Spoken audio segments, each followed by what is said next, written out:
적어도 통일 문제에서는 이 민족과 민족주의 문제가 기능을 해야 되지 않겠는가.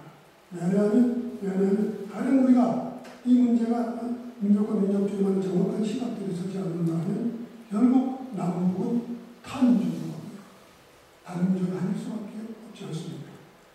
그럼 단민족이 아닐 때 그럼 우리는 왜서 통일해야 됩니까? 우리는 늘 누구나가 통일 민족적 순간이라고 하는데 그러지 않습니까? 왜 굳이 우리는 여러 가지 이성이 있고 그렇죠. 통일하는 여러 가지 부담도 많은데 굳이 북하고 통일해야 되겠는가 그렇죠. 그거는 제가 보기에는 우리는 한 민족이기 때문에 그렇지 않는가. 굳이 우리가 중국의 일부가 하지 않고 그렇죠. 하는 것은 이것은 역사적 과정에서 형성된 하나의 실치고 가치라고 보면 됩니다. 그래서 이렇게 보면 앞으로 통일 문제에서는 민족과 민족주의 문제가 계속 기능하고 작동해야 되지 않겠는가. 문제는 그 정확한 작동과 정확한 기능을 우리가 아마 수행해야 되겠다. 그렇게 저는 생각합니다. 그 다음에 이제 세 번째 말씀하신 3대 속성이 구현된 그런 정치가 역사상에서 이성이 없어진다. 제가 보기에는 제가 이제 말씀드린 그런 3대 속성을 완벽하게 구현한 그런 정치는 제가 발견하지 못했습니다. 저도 소위 어떤 이론적인 그런 전망적인 이론적인 현실에서 이 시점으로부터 민족주의라는 것은 이러한 내용으로서 정립되고 그러한 속성들을 가져야 되지 않겠는가. 이렇게 생각합니다. 그러면 특히 이제 세 번째 속성 같은 것은 제가 아까 이제 몇 분 김우라든가 얘기했는데 사실은 비록 그 속성이 완벽하거나 충분하지 못했지만 역사에서 개별민족이나 개별국가나 개별인문에서는 얼마든지 찾아볼 수 있지 않습니다. 단지 우리는 그것을 발견하지 못했거나 발견할 수도 없는 민족주의라는 그런 어떤 그 이념과 연관시켜서 일하는 그런 것이지 제대로 되지 못하지 않을까 그렇게 생각합니다. 그러니까 저는 이것을 지난 시기에 잊었다기보다는 더 그렇죠. 미래지향 쪽으로 이런 속성을 가지고 우리가 민족주의 문제를 접할 때 민족주의라는 것이 제대로 정립돼서 자기 본의 길을 할 수 있지 않겠는가. 그래서 이것이 말씀드립니다.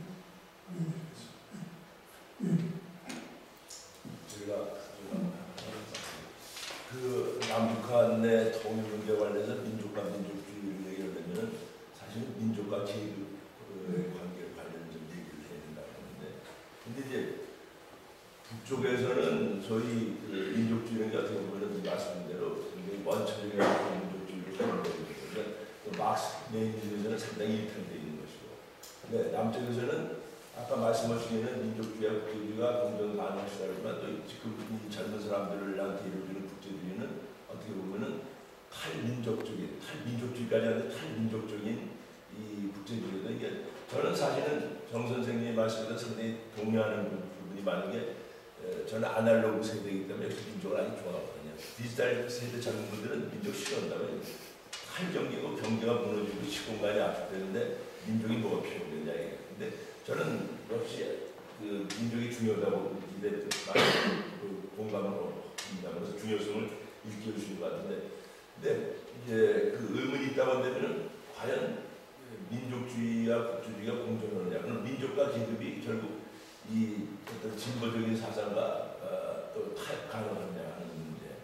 그런데 아까 말씀하신 모르지만 스탈린하고 척추기 관계를 보면 척추기는 어떻게 보면 국제주의자잖아요. 물론 혁명론에서는 하나는 1단계론과 하나는 2단계론을 얘기했지만 서로 타협하지 못했던 것을 보면 상당히 한 사람은 스탈린을 민족주의자라고 얘기하면 또 다른 성향이 있지만 트로츠키는 좀 어떻게 국제주의가 강했다는 거, 이런 걸 본다고 하면 남북관계에서 앞으로 미래를 본다고 할 때는 이 젊은 세대들이 어떤 변화하는 심성하고 관련시켜가지고 이쪽에서는 민족을 자꾸 지금 버리는 것이고, 어떻게 보면 또 이상하게 어떤 계층화가 생기고 있는 것이고, 양극화가 속에서 북쪽에서는 이제 이 민족을 자꾸 단군 신화를 돌아가려고 하는 것이 원초적인 민족주의로 체제 유지에서 활용하는 것이고, 그래서 그런 좀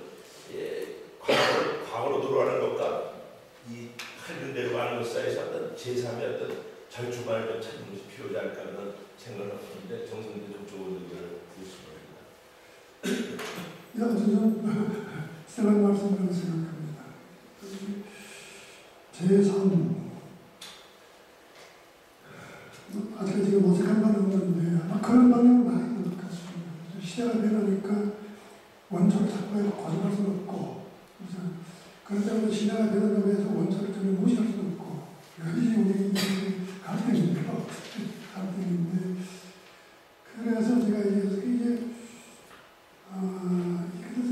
이제 민족주의 문제 같은 것을 이렇게 얘기하는 것은 저는 민족주의라는 것을 이렇게 아주 검토하고 추상 쪽이 거대한 담론을 이렇게 난 보지 않고 물론 그런 점은 있겠지만 이렇게 생각 속에 들어가 있는 어떻게 보면 부드러운 우리 같은 생각 우리 공통된 의식 이렇게 하는 민족주의를 봤으면 그래서는 그 평화의 민족뿐만 아니라 남권의 문제 또 우리 이민족과 여러 가지 문제로 우리 자신의 주체를 살리면서도 남과 우리가 우릴 수 있는 그런 것을 기억해야 된다.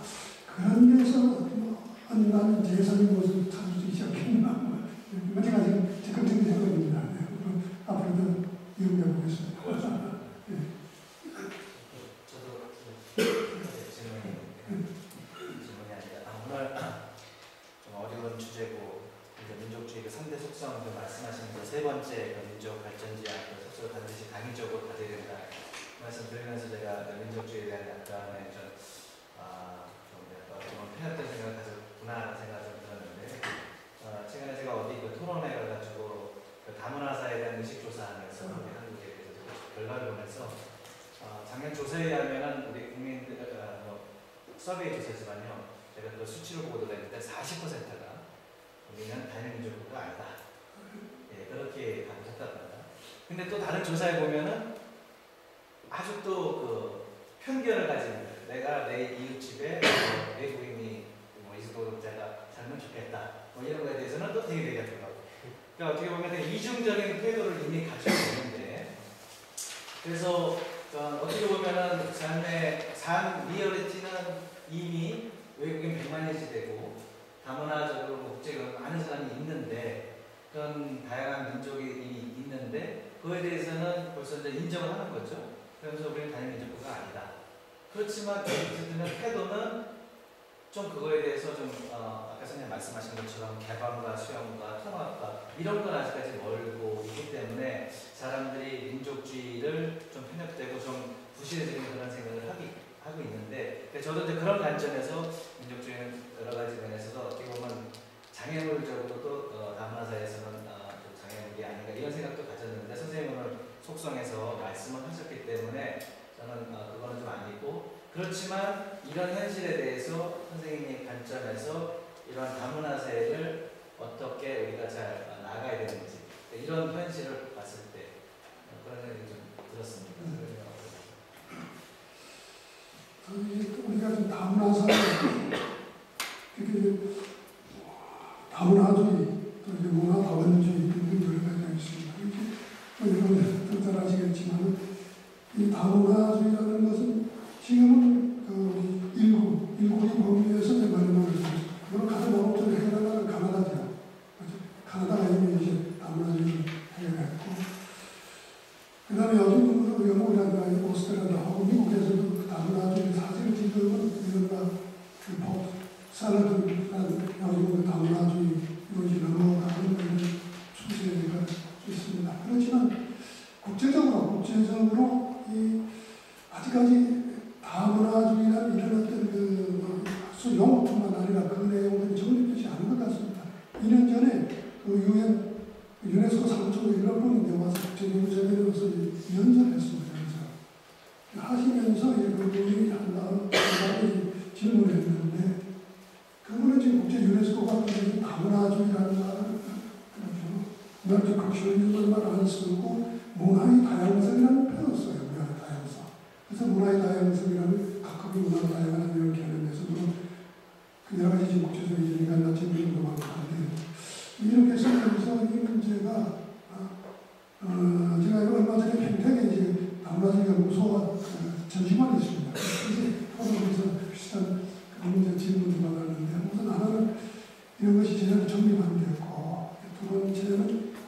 저는 이제 제가 이제 가서 강의한 내용은 우리 역사 속에서 다문화주의라는 제목을 가지고 강의해서 우리 역사 속에 어떻게 우리는 다문화주의를 이렇게 시연해 왔고 이런 얘기를 했습니다. 그래서 하나는 우리 역사를 잘 배우는 우리들은 제가 하나는 이론적으로 정리하고 있고 하나는 우리 역사를 제가 잘 보고 답을 찾는 데가 되고 세 번째는 현실에 맞춰야 되겠죠.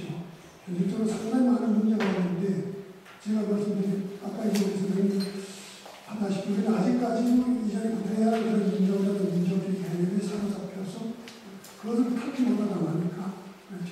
이 민족에 대한 여러 가지 감정이나 이런 것을 극복 못할 것 같습니다. 그래서 사실 우리는 좀 더 개방적인 이런 시각을 위해서 민족이라는 민족주의 문제, 다문화주의 이런 것을 교육하고 이런 것이 좋겠고 다른 하나는 정책적으로 표현된 지금 우리가 다문화주의 해결 정책이 다 일방적으로 국가가 이렇게 하는데 이러지 말고 사실 다문화주의 주체는 따르지 않습니까? 그분들이 주도하게 되어서 하는 이런 정책 이렇게 하는 문제가 점점 해결되고 저는 늘 강조하는 것은 이렇다고 자꾸 무슨 허리가 뜨지 말고 사회 성격이 변했다든가 우리 다문화주의 사회라든가 다민족 사회라든가 이렇게까지 아직 그것도 좀 이렇게 차분하게 대하면 얼마든지 잘해. 우리가 그만한 능력이 있지 않습니까?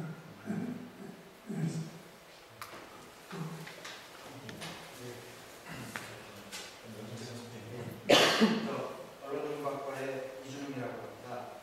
지금 여기 그 선생님께서 민족주의 3대 속성, 연대의식과 민족주의 두 가지 말씀하시고 한 가지 더 붙여서 공생 운명을 공유하는 민족발전 지향 이렇게 말씀하셨는데요. 제가 보기 앞에 두 가지와 이 뒤에 민족발전 지향성 약간 성격이 다른 것 같습니다.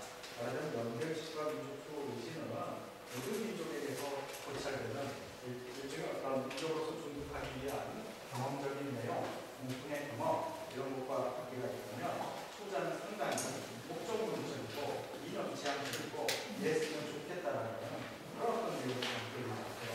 아마 그렇기 때문에 선생님께서도 이 1과 이 3을 다 갖춘 그런 어떤 민족주의를 이런 3대 속성을 다 갖춘 정치가나 역사적으로 없었다. 그런 것들을 지향해야 된다. 뭐 이렇게 말씀하신 것 같습니다. 근데 보면은 사실 이 연대의식과 민족주의 의지는 일종의 그런 어떤 민족으로서의 동지화 방향 혹은 통합화 방향 이런 것들을 나타내면 후자는 이질성에 대한 허용과 어떤 다양성에 대한 인정 이런 것들을 나타내고 있다고 합니다. 이렇게 보면 이 두 가지는 무슨까지는 안 되더라도 확실한 어떤 상이한 그런 어떤 방향성을 나타내고 있는데요. 만약 민족의 단위가, 저는 민족의 단위가 있는 뭔지를 한번 생각을 해봤습니다. 강토라든지 영토를 먼저 생각할 수 있는데 아닌 것 같습니다. 왜냐하면 유대인 디아스포라나 영권 포르족이라든지 이런 것이 있습니다. 하지만 이제 언어, 이 역시 동지화와 이일성에 대한 의미 이런 것들을 만들어낸 단어로서 언어 공동체를 생각할 수가 있다고 생각을 하는데요. 하지만 이제 중국 같은 경우는 다 언어지만 또 하나의 그런 어떤 민족이라고 주장합니다. 그게 이제 제대로 된 민족인지는 모르겠지만 그 단위를 생각을 했을 때 예컨대 예를 들어서 언어가 민족의 단위가 될 수 있다면 여기서 말씀하신 1번, 2번과 같은 이런 동지라 통합화 방향과 3번 이질성 허용 및 다양한 인정 경향이 공존할 수 있겠는가 하나의 그런 단체 내에서 그래서 선생님의 이런 주장은 저도 굉장히 흥미롭게 받아들이고 굉장히 저도 공감하고 싶고 심지어 저도 뛰어들어서 발전하고 싶지만 이런 문제가 있기 때문에 이게 어떻게 가능한가 그런 염려가 있습니다. 어떻게 생각하십니까? 말씀하신 바는 민족 그 다음이라든가 그런 것이 이제 다르죠. 다른데 그런 것이 이렇게 융합해서 고유 시간을 가질 수 있고 그래서 그 과정에서 또 지향을 통합시키는 그런 질문입니다. 예, 맞습니다. 이 1와 3이 상당히 상이한 것 같은데 그게 어떻게 통합된 그런 걸로 이 개념 정립이 가능하고 실체적으로 그게 가능한가?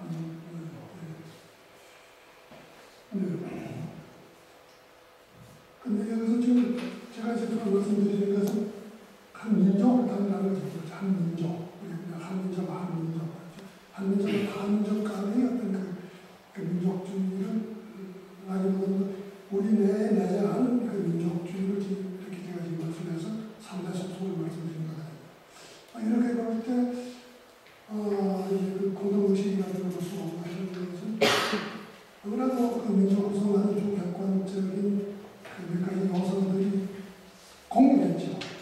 공유가 해서 많이 이루어지 가능하겠죠. 그렇지 않습니까? 그런 여러 가지 몇 가지 주객관적 그 요소가 그래서 공유성이 혹은 일체성이라고 하고 동질성이라고 하는데 그것이 견뎌냈을 적에는 아마 이런 속성들이 하나도 없지 않겠습니까? 그렇습니다. 네. 결국에는 다른 민족이 될 수 있겠죠. 그렇죠? 다른 민족. 그래서 요소 언어라든가 협동이라든가 다를 때는 물론 구체적으로 따져봐야 되겠죠. 그렇죠. 지금은 혈통이 똑같지 않아도 수시협동이 아니라 한민족이라든가 개념을 시키는 이런 좀 변화된 민족 개념들이 지금 나오니까 그런 건 앞으로 구체적으로 케이스 바이 케이스를 연구해서 해보려야 될 것 같습니다. 한 번만 더 질문을 받고 저희가 저기 끝나고 나서 저기 저녁 식사를 같이 할 필요가 있으니까요. 옮겨서 좀 더 이렇게 얘기를 진행하도록 하고 한 번만 더 질문. 예, 저기 시간을 잘 오늘 강의 잘 들었고요. 저기 사회학과 박사과정에 있는 정영신이라고 합니다. 저는 오늘 그 강의 제목이 민족주의 아시아의 보편 가치라고 이야기를 하셔가지고요. 민족주의가 가질 수 있는 보편성을 어디서 찾을 수 있을까 이런 내용을 좀 기대를 했었는데요. 그 민족주의를 완전히 부정하지 않는다 하더라도 예를 들면 한국이라는 특수한 상황 하에서 민족주의가 어떤 긍정적인 역할을 할 수 있다는 주장과 민족주의가 보편 가치라고 하는 주장은 상당히 좀 다르다고 생각이 들거든요. 그래서 만약에 민족주의를 보편적인 어떤 가치라고 이야기할 수 있으려면 제가 생각하기에는 민족주의에 대해서 제기되어 왔던 여러 가지 이제 비판들이 있지 않습니까? 여기 이제 선생님께서 말씀하신 민족주의의 여러 가지 속성들도 사실은 민족 내부의 어떤 응집성을 강조하는 이런 논리라고 생각이 드는데요.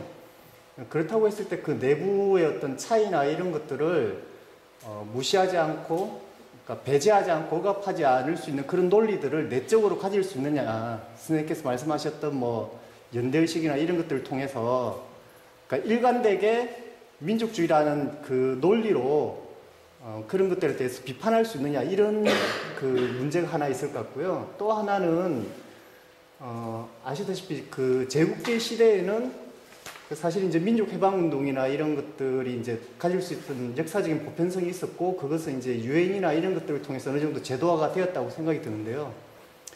현재 세계가 또는 인류가 직면하고 있는 어떤 문제들에 대해서 어떤 문제가 존재하길래 민족주의를 지금 이 시기에 보편가치라고 주장을 해야 되느냐, 할 수 있느냐, 해야 되느냐, 이런 질문이 제기될 수 있다고 생각하거든요. 그러니까 지금 제기하실 때 그 문제 상황은 어떤 상황이고 어떤 상황이길래 민족주의를 보편가치로서 지금 주장해야 된다라고 생각하시는 건지 그 부분에 대해서 좀 이야기를 듣고 싶습니다.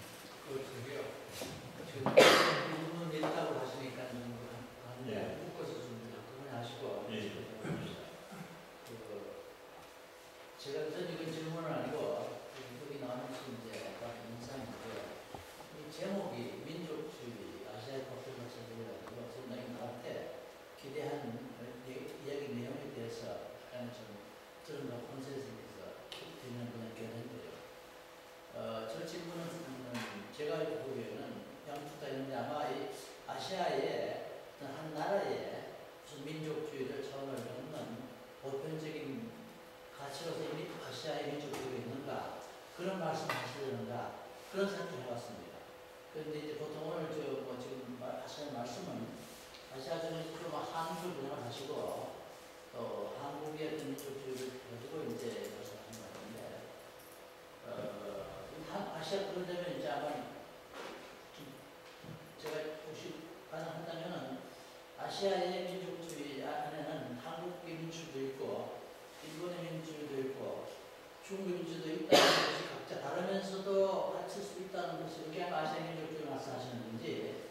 그렇지 않으면 한국에 지금 말씀하신 한국에서 타당한 민족주의는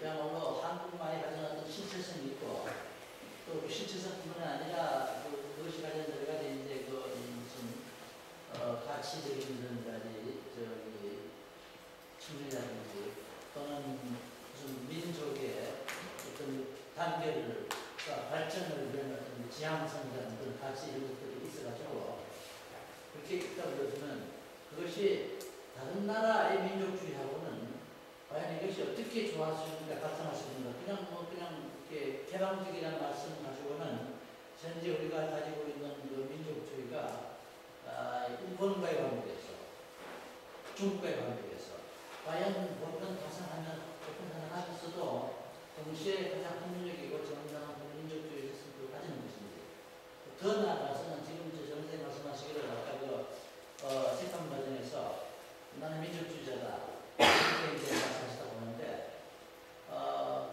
좀 이게 좀 현실적인 좀 한국과 남한과 북한의 민족주의를 따질 수 있는가? 남한과 북한의 민족주의가 있는가 말이죠. 각자 주장하는 민족주의가 있다면 그 중에서 그 남한의 민족주의는 완전 영 맞고 북한은 영 틀리는 100% 틀리는가? 선택의 기준이 무엇인가?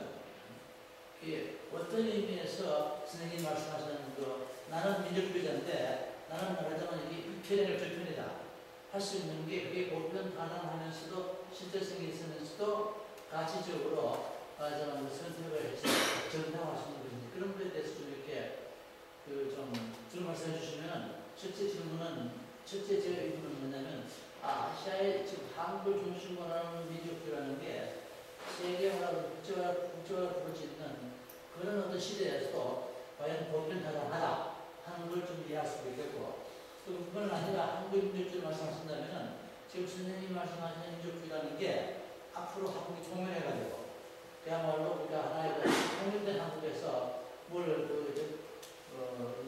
민족의 동질성이라든가 단계를 할 수 있는 그런 하나의 어떤 힘을 가지는 어떤 가치를 가지는 건지 이런 것에 대한 판단이 가능할 텐데 지금 말씀하신 내용과 오관시킨 내용에서 저한테는 좀 그런 어떤 질문이 하도 지금 풀리지 않은 채 계속 그냥 하나의 문제로만 있어가지고 약간 좀 의문스러운 그런 느낌이 들어서 드린 말씀입니다. 질문하기보다는 그냥 제가 말씀하시기 전에 질문을 한꺼번에 질문을 모아서 대답을 하시고 마치도록 하겠습니다. 간단하게 질문 먼저 해주시고 저는 불어불문학과 학부생입니다. 아까 교수님께서 민족주의 이상에 가까운 한 정체로서 고려를 말씀을 하셨는데 이 시대 문화의 용광로라고 하는 것이 꼭 민족이라는 주체를 상정해야만 가능한 것인가에 대한 의문이 들었고요. 또 얼마든지 다른 유형의 다문화를 추구할 수 있는 것 아니냐 하는 생각이 들었습니다. 그래서 북한과의 통일에 대한 어떤 당위성을 염두에 둔 관점으로 현재 우리나라의 다문화를 진단하는 것은 결과적 측면에서 오류를 범할 수 있지 않을까라는 게 제 생각인데요. 교수님께서 어떻게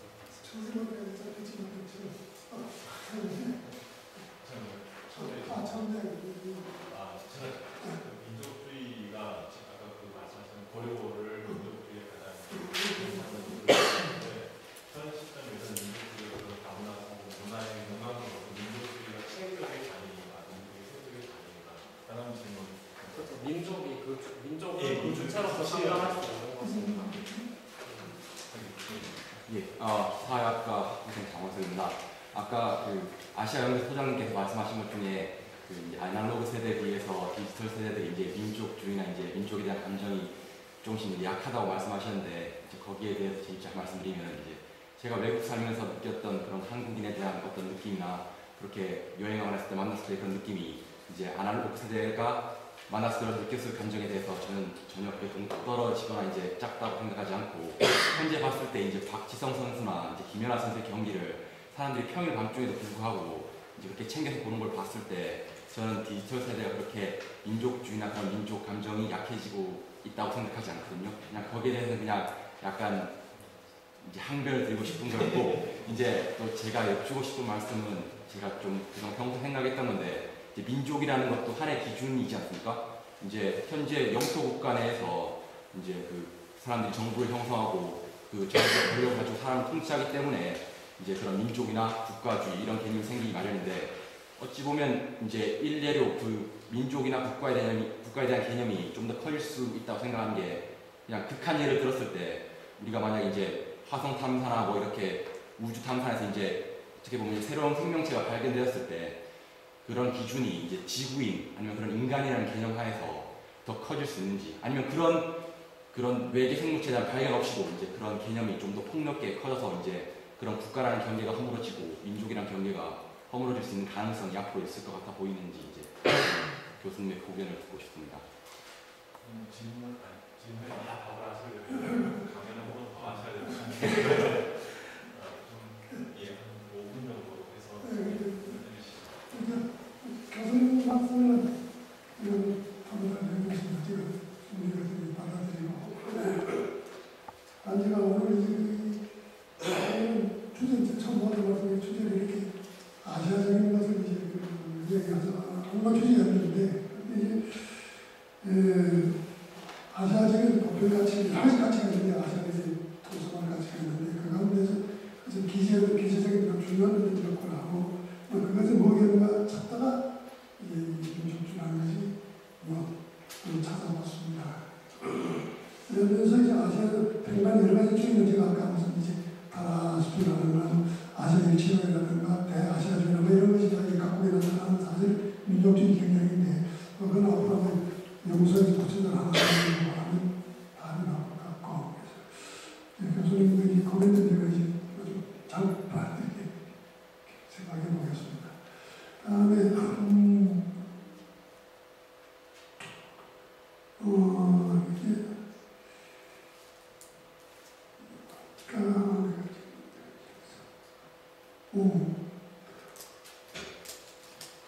이제 앞으로 이제 남북한의 문제인데 남북한에서 저는 보기 이제 북한민족주의하고 남한민족주의 여러 가지 이제 긍정적인 민족국으로 변하는 연구도 있는데 또 그런가 아직까지도 이제 우리 성숙 때 미숙한가 그런 분들이 있어서 그래서 남북을 이렇게 좀 살펴보고 있습니다만 앞으로는 어차피 우리가 이제 통일을 전제한다면 민족주의 문제가 이제 아주 기제로 작용할 것이고, 그렇죠?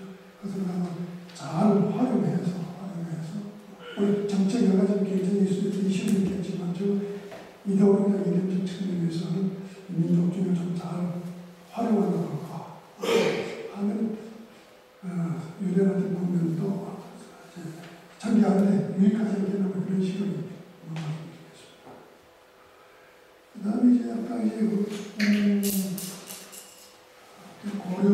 우리 고려시대 이제 우리가 그러면 모범 민족문제에 대해서 모범을 보였습니다. 모범을 보였는데 현실에서 우리가 우리 민족 문제를 해결하는 데서 어떤 경험이라고 한다면 아무튼 우리는 민족 문제라는 게 한 민족 내가 있고 우리 민족도 다른 민족 요즘은 많은 민족이 들어와서 여러 가지 문제가 생기는 다자로적 그런 문제들인데 제가 보기에는 아무튼 우리 국력이 그런 거고 우리 주체 힘이가 우리 문화가 수준이고 이런 문제도 자연스럽게 이것은 어떤 융화한다는 개념이 아니라 아주 건설적으로 융화하는 그래야지 문제가 해결될 수 있다고 저는 이제 봅니다. 그 다음에 이제 마지막에 이런 민족의 국가에 대한 이제 확대도 되는 거 앞으로 이것은 어떤 민족이라는 국가를 내리면 하는 서로의 역사 시대에 하는 변수이기 때문에 그렇죠. 무한하게 확대될 수는 없고 그렇죠. 아마 앞으로 이제 글로벌 세계화가 많이 조진되면서 여러 가지 우리가 지금까지 어떤 국가, 민족, 지역 간의 갈등과 모순이 조화롭게 해결된다면 저는 이 민족이 필요 없게 되고 국가가 필요 없을 그런 꼭 어려워 생각됩니다. 덧붙여 제가 지금 겨울을 연구하는 것이 이를테면 이제 그 전국적 목표는 이른바 유니버설 시뮬레이션 보편적인 문명의 창조 그래서 그건 그래서 이제 자꾸 경외하게 되면 어떤 공동적 민족 요소를 나타나고 너무나 받아들였어요. 그때쯤 되면 민족의 국가라는 필요 없이 되지 않아요. 물론 그래서 시간이 오래 것 같습니다. 네.